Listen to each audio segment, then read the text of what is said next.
Olá, meus irmãos. A paz do Mestre Jesus esteja com todos vocês. Que Deus abençoe. Hoje gravo para vocês dia 30 de dezembro.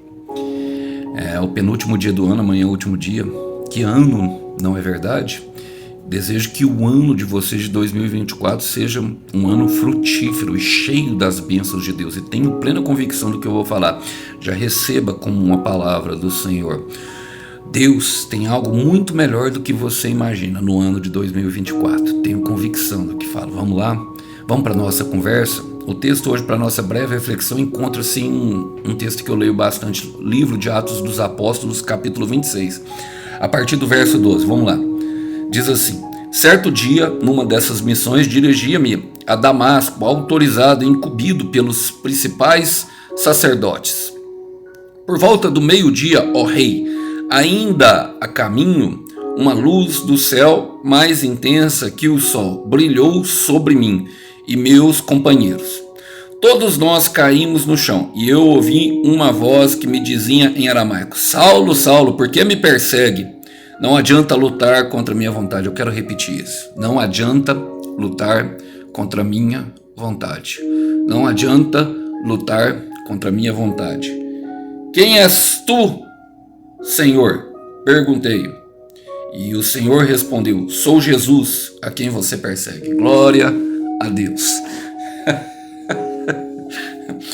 E é Jesus que está falando. Não adianta lutar contra a minha vontade.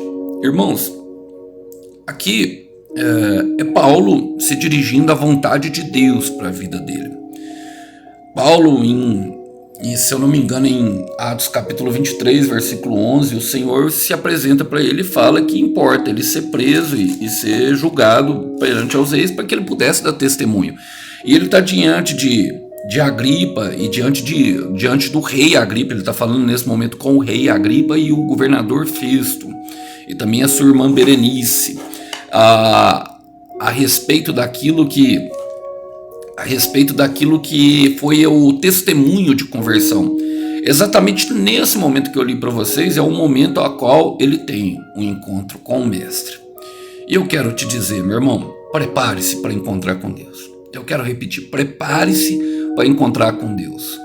Todos nós, mais cedo ou mais tarde, teremos um encontro com o Mestre. Quanto mais cedo for, melhor é. Eu quero dizer por quê. Nós vamos trazer esse texto logicamente, para a nossa vida no dia de hoje. Vamos fazer algumas aplicações pertinentes. Fala assim, ó. Certo dia, numa dessas missões. Irmãos, olha, Paulo se refere a essa missão não como uma missão de Deus. Então nós sempre estaremos numa missão. E temos que analisar para quem nós estamos trabalhando. Temos que analisar de quem é a missão que nós estamos levando. Irmão, mesmo que você esteja parado minha irmã, dentro de um quarto escuro neste momento, você está numa missão. Ou numa missão do inferno, ou numa missão do céu. E em qual missão que você quer estar? Em qual missão você deseja estar? Bom, Paulo se encontrava numa missão de morte, pensando que era de vida. Eu quero repetir isso. Paulo se encontrava numa missão de morte, pensando que era numa missão de vida. A palavra fala em Atos capítulo 9 que ele tinha justamente ânsia de matar os cristãos. Ela começa justamente no versículo 8, que começa uma perseguição muito grande de Paulo e até propósito de Deus. Por quê? Porque os cristãos daquele momento a qual Pedro tinha pregado, através ali do testemunho dele diante a levantar o paralítico no templo, fez com que a igreja crescesse muito. Então esses cristãos se espalharam por toda a terra e começaram a fazer o quê? A pregar a palavra. Então a perseguição ela tem um caráter benéfico para Deus. Qual? Espalhar os cristãos para que eles preguem. Toda vez que nós somos perseguidos, nós tentamos fugir daquele lugar. E Paulo estava ali numa dessas missões, era de perseguição. Olha o que ele fala: dirigia-me a Damasco, autorizado e incumbido pelos principais sacerdotes. Eu gosto dessa dirigia-me a Damasco, porque Damasco, na etimologia da palavra, significa lugar de muitas águas. E Damasco também é o fruto da damasqueira. E é o nome de um lugar, de um país, na verdade, de um de uma região, eu creio que é uma cidade, Damasco. Eu não. Bom,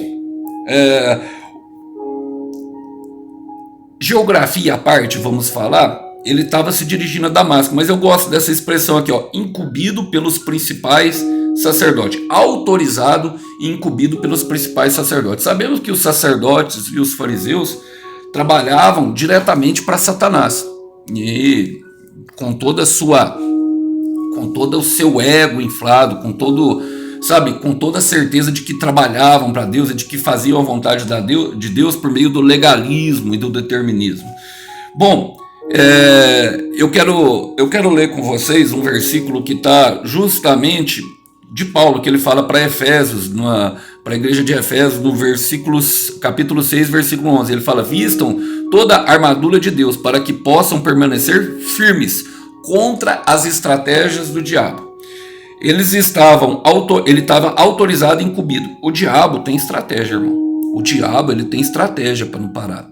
Ele tem a autorização, ele se infiltra em todas as esferas da sociedade. Eu quero repetir isso. Ele se infiltra em todas as esferas da sociedade. Ele está no seu trabalho, ele está na política, ele está, dentro da prefeitura, ele está em todos os lugares. O mal, ele se infiltra também. E ele tem uma missão. Qual que é a missão? Parar o escolhido de Deus, ou fazer o escolhido de Deus se dirigir a um caminho diferente daquilo que Deus tem. Mas tudo que ele faz, irmão, Deus converte em bem. Tudo que ele faz sem saber, assim como, por exemplo, ele colocou Jesus na cruz por meio desses mesmos sacerdotes, por meio desse mesmo povo israelita, usando os mesmos gentios de Roma, ali, os governadores romanos, para pregar Jesus na cruz. Deus transformou em bem. Deus transformou em bem. O plano de Deus, ele nunca será frustrado. Eu quero repetir, Jó 42, versículo 2. Bem sei que tudo podes, nenhum dos teus planos podem ser frustrados. Mas o diabo tem que ter estratégia, nós também precisamos ter estratégia, irmãos. Nós precisamos ter estratégia. Qual que é a nossa estratégia, irmão Alisson? Pano de saco e pranto. Humilhar-se diante de Deus e entregar as nossas lágrimas em oração para Ele. Por todo o mal que tem acontecido a nós, os nossos familiares, eu quero te falar, meu irmão, aquilo que Deus colocou no seu coração, minha irmã, para você orar, para você pedir, para você clamar, tem propósito. Então Deus tem um acesso, vamos dizer, mais facilitado. Não é que ele não pode, não, é que ele tem o prazer de trabalhar conosco para nos mostrar quem ele é na nossa vida e de quem nós somos filhos. Então, trace estratégias, não faça as coisas assim, traça a estratégia, peça a Deus para lhe mostrar a estratégia, criar as oportunidades que você precisa para vencer o mal. Como continua no versículo 13: por volta do meio-dia, ó rei, ainda caminho. Eu gosto quando Lucas cita o caminho de Deus, ele cita caminho com C maiúsculo, mas aqui é caminho com C minúsculo. Em Atos capítulo 9 nós podemos ver isso. É impressionante, por quê? Porque o que acontece? Esse caminho que ele estava trilhando era justamente o da missão, era o da missão que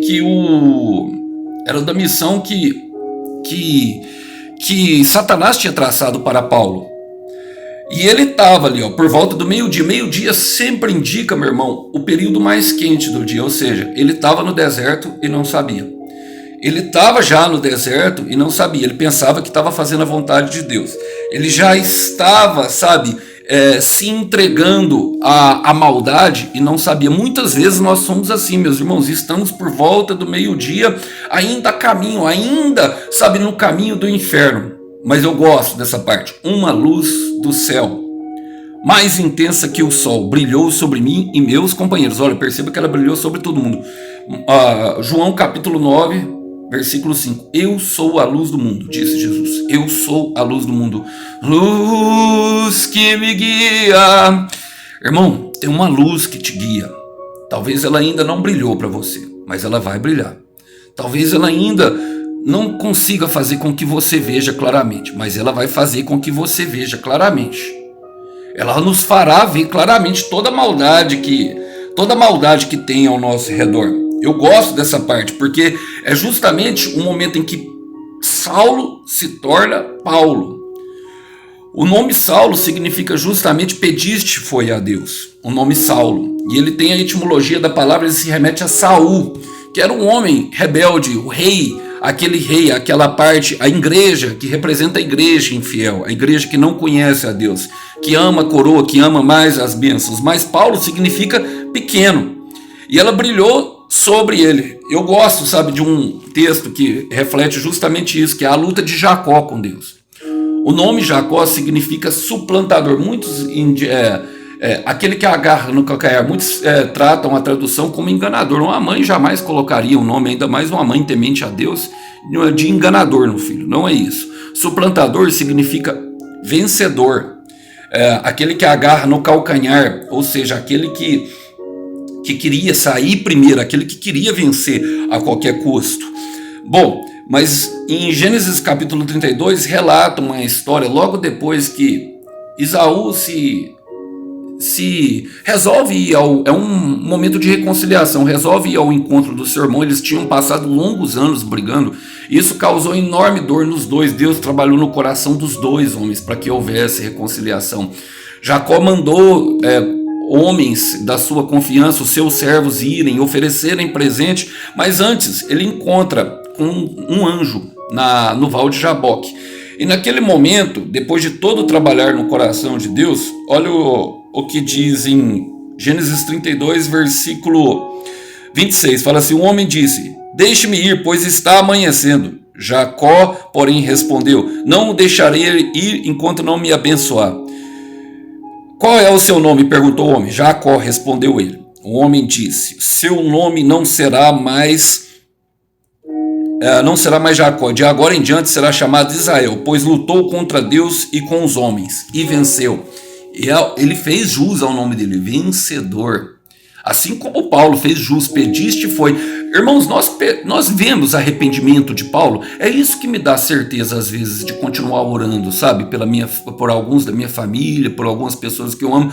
Porque Paulo não se arrependeu até ter um encontro com Deus. Paulo não se arrependeu. Não, você lê lá no testemunho, a palavra fala que depois ele ficou cego. Ele ficou cego e teve que ser carregado, que indica humilhação. E aqui a mesma coisa, talvez até ali então Jacó não tinha se arrependido. Mas era necessário que Jacó morresse para que Israel nascesse. Eu quero repetir, era necessário que Jacó morresse para que Israel, Israel nascesse. E a palavra Israel, na etimologia da palavra, ela significa justamente aquele que lutou com Deus. Aquele que lutou com Deus e venceu. Olha, é impressionante isso, porque olha por quê? Porque às vezes nós estamos numa luta com Deus por causa da nossa bênção, tudo que Deus está querendo fazer é tocar na nossa coxa. Foi o que aconteceu antes, sabe para quê? Para mudar o nosso jeito de caminhar. Então nós só viveremos as bênçãos de Deus quando aquela parte antiga de nós formos embora.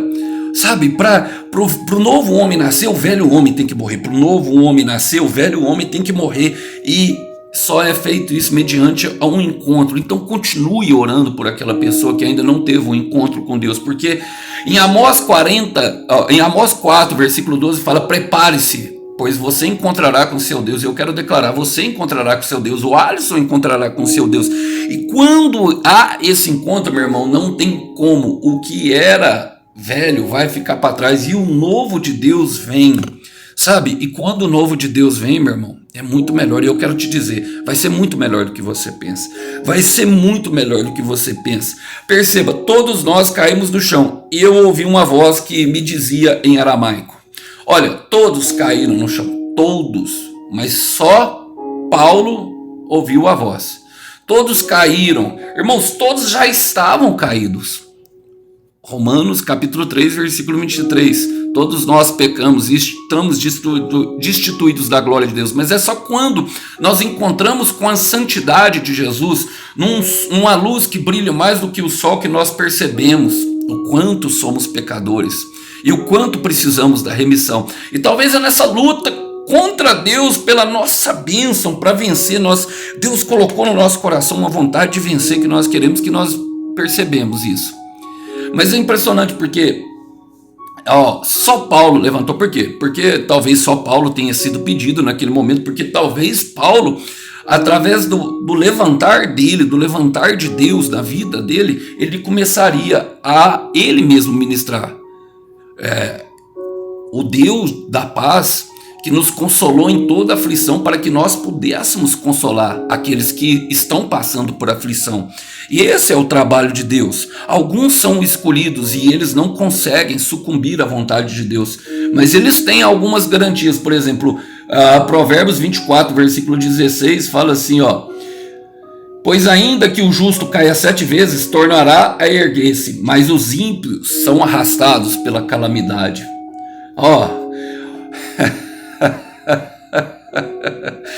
Então a palavra fala no versículo 15: não fique de tocaia como faz o ímpio contra a casa do justo, e não destrua o seu lugar de repouso. É isso que tenta fazer. Eles tentavam, destruir os justos, mas era Deus que estava tomando conta, e até mesmo no meio dos ímpios. E é por isso que eu falo que nós nunca devemos julgar ninguém, irmão, porque às vezes até mesmo no meio daquelas pessoas, no meio do joio, que nós pensamos que não há ninguém, Deus está querendo levantar um que está fazendo tocaia, um que está à espreita, que está vigiando. Deus está querendo levantar Paulos e Paulas, entendeu?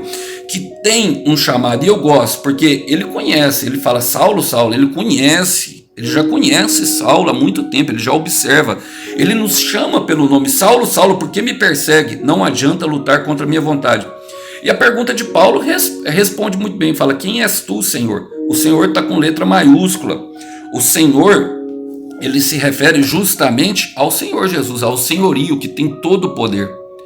Naquele encontro, Paulo entendeu. Logo depois a palavra fala que ele ficou 3 dias em um lugar designado pelo próprio Senhor, em jejum e oração. Durante esse período eu tenho plena convicção que houve arrependimento. Durante esse período houve uma conversa com Deus, e Deus mostrou o propósito. E ele fala desse propósito até mesmo para Ananias, que é o homem que vai colocar, que Deus usa para, encher Paulo do Espírito Santo para ele completar a missão que lhe for incumbida, colocando a mão sobre a cabeça de Paulo. E ali, durante a conversa, Ananias fala assim: esse homem persegue muitos cristãos, esse homem queria nos matar. Mas Paulo fala assim: eu escolhi esse homem para pregar e para passar por diversos sofrimentos. E agora Paulo estava ali, cumprindo a missão dele.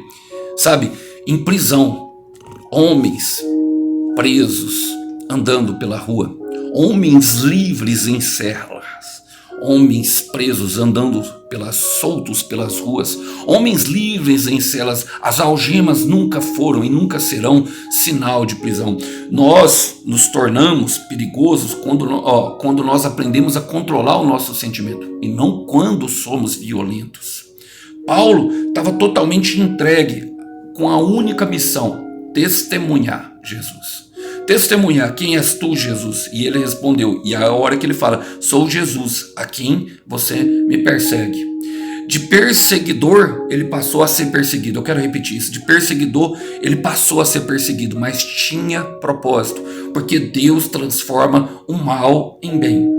Deus transforma o mal em bem, irmão. Nós não sabemos dos planos dele, basta nós confiar e saber que tudo que está acontecendo em nossa vida, mesmo que ele nos separe de pessoas que andavam como todos os companheiros de Paulo, que todos caíram e só ele ouviu, só ele sabe que tinha, ele sabe que tinha uma mesa de honra preparada para ele no momento em que ele ouve a sua voz. Por quê? Eu quero ler com vocês 2 versículos para encerrar.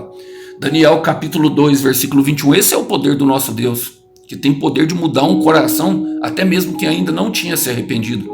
Olha, ele fala: ele muda as épocas e as estações, destrona os reis e os estabelece. Daniel 2, versículo 21. Dá sabedoria aos sábios e conhece aos que sabem discernir. Revela coisas profundas e ocultas. Conhece o que jaz nas trevas, e a luz habita com ele. A luz habita com ele, irmão. É a luz do mundo. É a luz que trouxe vida ao caos no princípio. É a mesma luz que habita em Jesus. E é disso que nós precisamos, irmão. É disso que Deus está falando. Se você tem colocado um Saulo diante de Deus, se você é um Saulo, meu irmão, se apresente a sua própria vida. Seu irmão Alisson é um Saulo que precisa se tornar pequeno, um Paulo, uma Paula.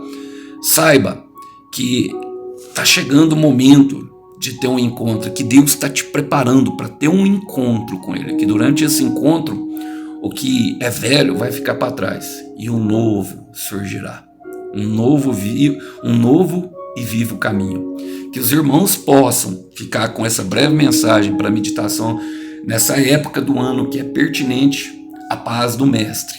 Fiquem com Deus. Tchau, tchau.